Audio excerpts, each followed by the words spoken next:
Assalomu alaykum hurmatli televizor ko'ruvchilar. Dunyo Uyg'ur qurultayi to'g'ri televiziyasi kundalik xabarlar programmasiga xush keldinglar. Men Hidoyat Musajon. Hammanglarning mush vaqtda xayrlik bo'lsin. Aziz ko'ruvchilar, tuvanda diqqatinglar bugungi xabarlar programmasining tafsilotida bo'lsin. Dünya Uyghur Qurultayı 17 yanvar günü məxsus bayanat e'lon qilib, Dünya Uyghur Qurultayının hech qachon va hech yerda Uyg'urlarni indigenous people tizimligiga kirgizib qo'ygan bir ishning aslo mavjud emasligini, bu temaning azaldan Qurultayning kun tartibida bo'lib boqmaganligini va bugunga qadar bu masala ustida Qurultayning ishki qismida biror rasmiy muzokaraning ilib berilmaganligini qayta ta'kidladi. Qurultayning bu vaqtdagi bayonotida aynan mundaq deyilgan: Yaqinqi vaqtdan beri ijtimoiy taratqularda indigenous people temasida davom qilayotgan talash-tortishlar xalqimiz ichida bir qism kishilarimizning qaymoqishiga sabab bo'layotadi. Shu sababdan Dunyo Uyg'ur Qurultayi bu vaqtda izohat berishni hamda qurultayimizning maydoni va prinsiplarini xalqimiz bilan yana bir qitim o'rtoqlashni zarur deb qaradik. Dunyo Uyg'ur Qurultayi hech qachon va hech yerda Uyg'urlarni indigenous people tizimligiga kirgizib qo'ygan bir ish mavjud emas. Bu tema azaldan qurultayimizning kun tartibida bo'lib boqmagan bo'lib, bugunga qadar bu masala ustida biror rasmiy muzokara ilib berilganimi yo'q. Dünya Uyghur Qurultayı Uyg'urlarni Sharq Turkistonda almisoqdan tortib yashab kelgan bu tuproqning asli yerlik aholisi va qonuniy egisi deb qaraydi. Ammo ba'zilar tasvirlagandek Uyg'urlarni indigenous people deb qaramaydi va bu qarashni xato deb qaraydi. Dünya Uyghur Qurultayı ajdodlarimizning kurash irodasiga varislik qilib, Sharq Turkistonning uzil-kesil mustaqilligini qo'lga keltirishni oxirgi buyuk nishon qilgan bir tashkilotdir. Bu bizning tavranmas maydonimiz va voz kechilmas prinsipimiz. Növbətdə Xitayning Sharq Turkistonda xalqimizga yurgizayotgan irqiy qirg'inchiligi davom qilyotidi. Shuning bilan birga Sharq Turkiston davosimi yangi bir bosqichga qadam qo'ydi. Bugungi kunda muhojiratga barcha Sharq Turkistonliklar va tashkilotlar o'zaro ixtilof qilish va bir-biriga qarshi turish emas, balki Xitoyga qarshi birlashishga har qanday vaqtlardagidan mubakrak ehtiyojliq. Көз алдымызда Бейжің қышылық Олимпикке қаршы hareketlerini davom qildirish, London Uyg'ur sotining irqiy qirg'inchilik qarorini tutqi qilib turib, texmi ko'p davlatlarda o'xshash qarorning ilinishini qo'lga keltirish, Amerikada chiqarilgan Uyg'ur majburiy emgakni cheklash qonunining amaliy ijro qilinishi uchun tirishchilik ko'rsatish va boshqa davlatlarda shu xildagi qarorlarning ilinishi uchun yo'l mengish, Angliya, Kanada, Germaniya, Fransiya va Argentina sotlaridagi da'vorimizning o'ngishliq ilib berishi uchun harakat qilish qatorliq bir-biridan muhim, ta'xirsiz ishlar Dunyo Uyg'ur Qurultayi va boshqa barliq Sharq Turkiston tashkilotlari va faoliyatchilarimizning jiddiy harakatga o'tishini kutib turibdi. Bundaq ekan bizning ichki talash-tortishlarga sarf qiladigan vaqtimiz bo'lmasligi kerak. Qurultayimiz barcha tashkilotlarimizni va vatanparvar faoliyatchilarimizni bu buyuk, sharaflik ammo jafoliq kurashda birsab bo'lib o'yishishga, amaliy ish xizmatlarimiz orqali bir-birimizning kam yerlarini to'liqlashga, vatan millat uchun amaliy ish qilayotgan tashkilot va shaxslarimizga zarba berish emas, balki qo'llash va madad berishga, muhojiratdagi har bir Sharq Turkistonlikning o'z imkoniyatlari doirasida eng zo'r tirishchilik ko'rsatib davom qilayotgan Uyg'ur qirg'inchiligini to'xtatish jangida fidoilardan bo'lishga chaqiramiz. Shuni unutmasligimiz kerakki, vatanning mustaqilligi puxta tayyorlangan plan, programma va mushu asosda ilib beriladigan amaliy ish harakat bilan qo'lga keladi. Hurmat bilan Dunyo Uyg'ur Qurultayi.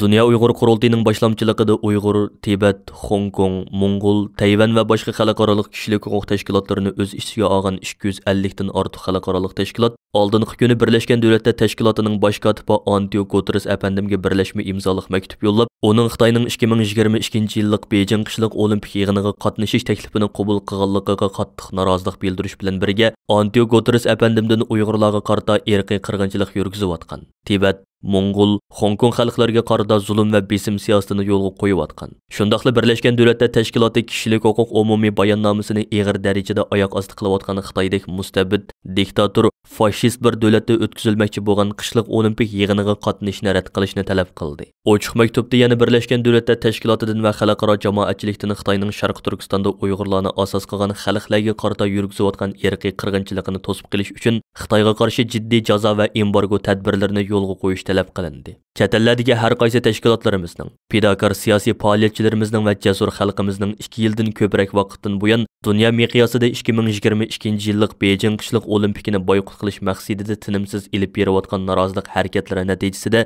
bugun Beyjing qishliq Olimpikini boykot qilish harakati xalqaro zo'r bir harakatga aylandi. Xalqaro sahnalarda Uyg'ur irqiy qirg'inchiligi bilan Beijing qishliq olimpiki birga talaffuz qilinadigan holatga keldi. Dünya Uyghur Qurultayı, Tibet ve başka kişilik hukuk teşkilatları tarafından bundan 2 yıl burun kurup çıkılgan 2022 yıllık Beijing qishliq olimpikini boykot qilish ittifoqiga qatnaşgan xalqarалық teşkilatlarning soni uzluksiz ko'payib, bugun 250 dan eshib ketdi. Beijing qishliq olimpikini dunyo miqyosida boykot qilish harakati Uyg'ur irqiy qirg'inchiligi masalasining xalqaroda texmo yuqori pallaga ko'tarilishiga vasila bo'ldi. 4 fevral Beijingda boshlanadigan qishliq olimpik musobaqasini umumyuzlik yoki diplomatik boykot qilish masalasi bugun kishilik huquq, demokratiya ham g'arb qimmat qarshi nuqtasidan g'arb davlatlari duch kelayotgan og'ir sinoqlarning biriga aylandi. Hozirga qadar Amerika, Angliya, Kanada, Avstraliya, Yangi Zelandiya, Litva, Belgiya, Avstriya qatorliq bir qism davlatlar 2022 yillik Beijing qishliq olimpik musobaqasini diplomatik boykot qilgan yoki turli sabablar bilan bu musobaqaga davlat rahbarlarini qatnashtirmaydiganligini e'lon qildi. Dunyoga to'nilgan chet ellik ba'zi haqiqatparvar tanharakatchilar mardonalik bilan o'tirg'i chiqib, Xitoyning Uyg'urlar ustidan yurgizayotgan irqiy qirg'inchiligini qattiq ayblashga boshladi. Mana bu natijalar chet ellardagi Uyg'ur tashkilotlarimizning va fidokor xalqimizning issiq so'g'uqqa, yerish charchashga qaramay 2 yildan ko'proq vaqtdan buyon uzluksiz ilib berayotgan norozilik harakatlarining bevosita mahsulidan iborat. Növətdə muhaciratdagi Uyğur qarindoshlarımızning va Uyg'urlarga hissdoshlik qilib kelayotgan xalqarалық kishilik huquq tashkilotlarining diqqat e'tibori 20 yanvar kuni Fransiya parlamentida rasmiy ovozga qo'yiladigan Uyg'ur irqiy qirg'inchiligini qabul qilish haqidagi qaror loyihasiga markazlashdi. Fransiya Sosyalist Partiyasiga mansub parlament a'zosi Alain David tarafidan hozirlab chiqilgan Xitoyning Sharqi Turkistonda Uyg'urlarni asos qilgan xalqlarga qarata yurgizayotgan jinoiy qilmishlarining sebi o'zidan bir irqiy qirg'inchilik ekanligi haqidagi qaror loyihasida Fransiya parlamenti va hukumatidan Uyg'ur irqiy qirg'inchiligini rasmiy yo'sinda e'tirof qilish va Xitoyning Uyg'urlarga yurgizayotgan irqiy qirg'inchiligini to'sib qilish uchun Xitoyga qarshi amaliy tadbir qo'llanish, Uyg'urlarni qo'g'dab qilish uchun maxsus qonunlarni tuzib chiqish talab qilingan. Bir qancha kundan buyon Dünya Uyghur Qurultayı, Yevropa Uyghur Tadqiqot instituti va Fransiyadagi Uyg'ur tashkilotlarimiz mazkur qonun loyihasining Fransiya parlamentida ma'qullanishini qo'lga keltirish uchun Fransiyadagi faoliyatlarini jiddiylashtirdi. 17 yanvar kuni Dünya Uyghur Qurultayı va Yevropa Uyghur Tadqiqot instituti Fransiya parlamentida lager shohidlarimizdan Qalbunur Sidiq va Ömer Bakalining qatnashida maxsus axborot e'lon qilish va guvohlik berish yig'ini o'tkazib, Xitoyning Uyg'urlarga yurgizayotgan jinoiy qilmishlarini dalil isbotlar bilan qayta ta'kidlab o'tish bilan birga Fransiya parlamentidan Uyg'ur irqiy qirg'inchiligi haqidagi qaror loyihasini ma'qullashini talab qildi. Bu qitimqi guvohlik yig'iniga to'r orqali qatnashgan Dünya Uyghur Qurultayining raisi Dolqun Aysa apandim 20 yanvar Fransiya parlamentida o'tkaziladigan Uyg'ur irqiy qirg'inchiligi haqidagi qaror loyihasiga ovoz berish yig'iniga kuzatuvchi sifatida bevosita qatnashishga hozirlanmoqda. 14 yanvar kuni Xitoy Tashqi ishlar ministrligining bayonotchisi Wang Wenbin muxbirlarni kutib olish yig'inida muxbirlarning Amerika hukumati imzolagan Uyg'ur majburiy amgikining oldini olish qonuni, Uyg'ur sud kollegiyasining Xitoyning Uyg'urlarga yurgizilayotgan siyosatini irqiy qirg'inchilik va insoniyatga qarshi jinoyat deb chiqargan hukmi to'g'risidagi savollarga javob bergan. U burunqidekla Amerikani bir qism Xitoyga qarshi tashkilotlar va shaxslar bilan til biriktirib Xitoyga qarshi turayotdi deyish orqali xalqaro matbuotlarda oshkorlangan barliq isbotlarni yolg'onga chiqarishga uringan. Wang Wenbin yana Uyg'ur sud kollegiyasining qonun bilan munosabati yo'q. Faqat asossiz holda Xitoyga qarshi harakat bilan shug'ullanadi degan. Jeffrey Nice apandini bo'lsa Amerika, Angliya uchun xizmat qiladigan Angliya ishpiyoni deb bo'hton choplagan. Jeffrey Nice apandi 12 yanvar o'tkazilgan Uyg'ur sud kollegiyasining hukmi, Xitoyning irqiy qirg'inchiligi, insoniyatga qarshi jinoyatlari va qiyin qistoqlari nomli to'r yig'inida Uyg'ur sud kollegiyasi va uning chiqargan hukmi haqida to'xtalib bundoq degan edi. Biz albatta sud emas. Bu yaxshi tarafi. Bizning hech qanday huquqimiz yo'q, lekin bizning kuchli yerimizmi dal mushu yerda. Bizning salohiyat ko'rsatadigan kiyimlarga, belgilarga ehtiyojimiz yo'q. Biz xalq, bu bizning salohiyatimizdagi eng yorqin belgi. Biz Xitoy tarafni Uyg'ur sud kollegiyasiga qatnashishga taklif qildik. Ular qatnashni rad qildi. Lekin ular naq maydonda bo'lmasa-mu, sud kollegiyamiz hech bir shaklda ularni nishonga olmadik. Biz to'plagan dalil isbotlarga asosan hukm chiqardik. Qo'limizda bo'lmagan hech qanday isbotga tayanmadik.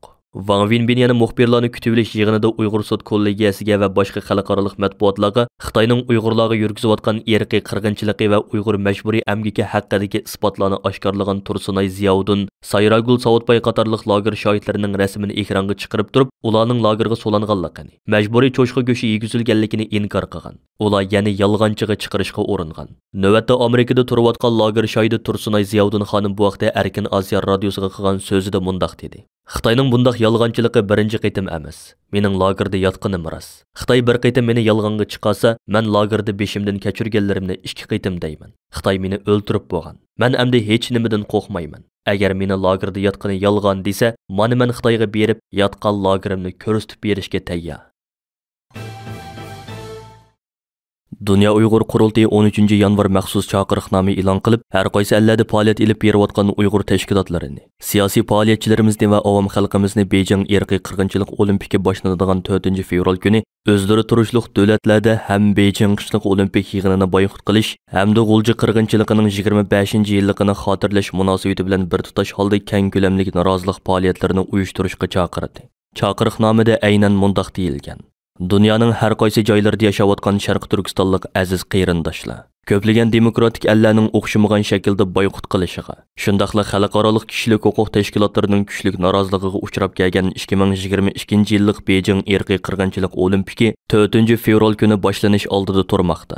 Yana bir tarafdan Beijing qishliq olimpikining 2-kuni bo'lsa 1997-yili yuz bergan 5 fevral G'ulji qirg'inchiligining 25-yillik xotira kunidan iborat. Shuning uchun Dünya Uyg'ur Qurultayı har qaysi ellarda faoliyat olib berayotgan butun tashkilotlarimizni, siyosiy faoliyatchilarimizni va avom xalqimizni Beijing irqiy qirg'inchilik olimpiki boshlanadigan 4 fevral kuni o'zlari turishliq davlatlarda ham Beijing qishliq olimpik yig'inini boyqut qilish hamda G'ulji qirg'inchiligining 25-yilligini xotirlash munosabati bilan bir tutash holda keng ko'lamli norozilik faoliyatlarini uyushtirishga chaqiradi. Aziz qarindoshlar, chet ellardagi har qaysi tashkilotlarimizning, fidokor siyosiy faoliyatchilarimizning va jasur xalqimizning 2 yildan ko'proq vaqtdan buyon dunyo miqyosida 2022-yillik Beijing qishliq olimpikini boyqut qilish maqsadida tinimsiz elib berayotgan norozilik harakatlari natijasida bugun Beijing qishliq olimpikini boyqut qilish harakati xalqaro zo'r bir harakatga aylandi. Xalqaro sahnalarda Uyg'ur irqiy qirg'inchiligi bilan Beijing qishliq olimpiki birga talaffuz qilinadigan holga keldi. Dünya Uyg'ur Qurultayı, Tibet va boshqa kishilik huquq tashkilotlari tomonidan bundan 2 yil burun qurib chiqilgan 2022-yillik Beijing qishliq olimpikini boyqut qilish ittifoqiga qatnashgan xalqaro tashkilotlarning soni uzluksiz ko'payib, bugun 200 dan eshib ketdi. Beijing qishliq olimpikini dunyo miqyosida boyqut qilish harakati Uyg'ur irqiy qirg'inchiligi masalasining xalqaroda texmi yuqori pallaga ko'tarilishiga vasila bo'ldi. 4 fevral Beijingda boshlanadigan qishliq olimpik musobaqasini umumyuzlik yoki diplomatik boyqut qilish masalasi bugun kishilik huquq, demokratiya ham g'arb qimmat qarishi nuqtasidan g'arb davlatlari duch kelayotgan og'ir sinoqlarning biriga aylandi.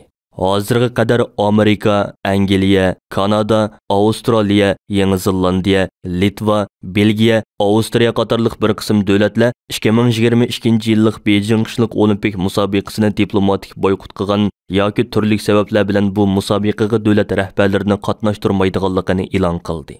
Dunyoga tonilgan chatallik ba'zi haqiqatparvar tanharakatchilarmi mardonlik bilan o'tirg'i chiqib, Xitoyning Uyg'urlar ustidan yurgizayotgan irqiy qirg'inchiligini qattiq ayblashga boshladi.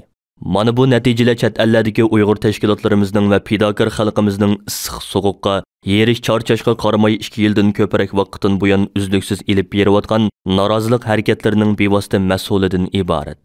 Bu munosabat bilan Dünya Uyg'ur Qurultayı bo'lish sifatimiz bilan har qaysi tashkilotlarimizga va fidokor jasur xalqimizga alohida minnatdorligimizni va hurmatimizni qayta izhor qilamiz. Aziz qarindoshlar, garchi 2022-yillik Beijing qishliq olimpikini boyqut qilish masalasida Xitoyga qarshi intayin kuchli bir xalqaro besim shakllangan bo'lsa-mu, afsuski xalqaro olimpik komiteti olimpikning ruhiga xilof holda 2022-yillik qishliq olimpik yig'inini Xitoydek zolim, diktator va fashist bir davlatda o'tkazish qaroridan aslo voz kechgani yo'q. Yana nurg'un davlatlar aniq pozitsiya bildirishdan o'zini qochirayotgan yoki tavrinish ichida qolgan bir vaziyatda turmoqda. 2022-yillik Beijing qishliq olimpiyaga sponsor bo'lgan ko'plagan xalqaro shirkatlar va donliq markalarmi Xitoydan oladigan foyda manfaatlardan mehrini uzalagani yo'q. Shuning uchun har qaysi tashkilotlarimizdan, fedakor siyosiy faoliyatchilarimizdan va jasur xalqimizdan 2022 yillik Beijing qishliq olimpik yig'inining ochilish murosimi o'tkaziladigan 4-fevral kuni yana bir qitim zo'r g'ayratga kelib, o'zlari turishliq davlatlarda keng ko'lamlik norozilik harakatlarini ilib berish orqali Beijing irqiy qirg'inchilik olimpikini boyqut qilish harakatini yuqori pallaga ko'tarishga chaqiramiz. Aziz qarindoshlar, hammamizga ma'lum bo'lganidek mustabid Xitoy hokimiyatining g'ulji yoshlari orasida futbol musobaqalarining o'tkazilishini, mashrab o'tkazishi va g'ulji xalqining an'anaviy tanharakat faoliyatlari bilan shug'ullanishini qattiq ma'ni qilishi 1997 yildagi 5-fevral g'ulji qirg'inchiligining maydoniga kelishiga sababchi bo'lgan asosliq omillardan biri edi. Shuning uchun Dunyo Uyg'ur qurultiyi xalqaroning kuchli diqqatini jalb qilish maqsadida 5-fevral g'ulji qirg'inchiligining 25-yilligini xotirlash faoliyatlarini 2022 yillik Beijing qishliq olimpik yig'inining ochilish murosimi o'tkaziladigan 4-fevral kuni dunyo miqyosida bir tutash holda ilib beriladigan norozilik faoliyatlari bilan o'xshash kunda ilib berishni qaror qildi. Her qaysi tashkilotlarimizni va muhojiratdagi qarindoshlarimizni mazkur chaqiriqimizga qizg'inlik bilan ovoz qo'shib, 4-fevraldagi norozilik harakatlariga aktivlik bilan ishtirok qilishga va bu orqali o'zlarining milliy, vijdoniy burchini ado qilishga dalolat qilamiz. Korona vabosi sababidan namoyish o'tkazish imkoniyati bo'lmagan davlatlardagi tashkilotlarimizni va siyosiy faoliyatchilarimizni axborot va bayonot e'lon qilish, munosabatlik organlarga norozilik maktublarini yo'llash, tor muhokama yig'inlarini uyushtirish qatorliq shakllar bilan 4-fevraldagi norozilik harakatiga ovoz qo'shishga chaqiramiz. Hurmat bilan Dunyo Uyg'ur qurultiyi. Hurmatli ko'ruvchilar, yuqorida Dunyo Uyg'ur qurultiyi to'g'ri televiziyasi kundalik xabarlar programmasida diqqatingizga sundiq. Keyin qitimliq programmamizda ko'rishaylik. Ko'rishga omon bo'lgaysizlar. Xayr xo'sh.